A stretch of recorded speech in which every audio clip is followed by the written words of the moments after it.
Орусиянын Ростехнология мамлекеттик корпорациясы жогорку технологиядагы өнөр жай продукцияларын өндүрүү жана экспорттоо максатында түзүлгөн. Корпорациянын курамында 700гө чукул ишкана бар. Учурда алар 14 холдингке бириктирилген. Алардын 9-у курал-жарак өндүрүп, 70ке чукул мамлекетке сатат экен. 2012 жылдын 16 ноябрь күнү президент Алмазбек Атамбаев Ростехнология компаниясынын башкы директору Сергей Чемезовду кабыл алат. Жолугушууда өнөр жай тармагы боюнча кызматташуу талкууланып, Орусия аскер техникадагы муктаждыктар үчүн Кыргызстанга $1 миллиард берет экен деген маалымат чыккан.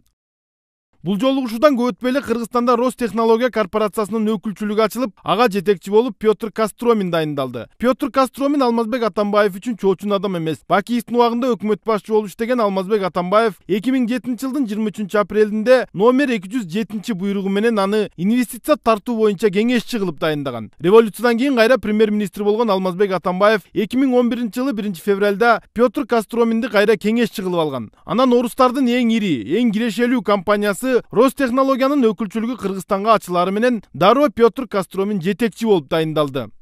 Петр Костроминге орун басар болуп Бектемиров Раис Эрикович дайындалган. Бул дагы Алмазбек Атамбаев үчүн чоочун эмес, тескерисинче эң жакын адам. Анткени Раис Бектемиров биринчи леди Раиса Атамбаеванын мурдагы жолдошунан экен.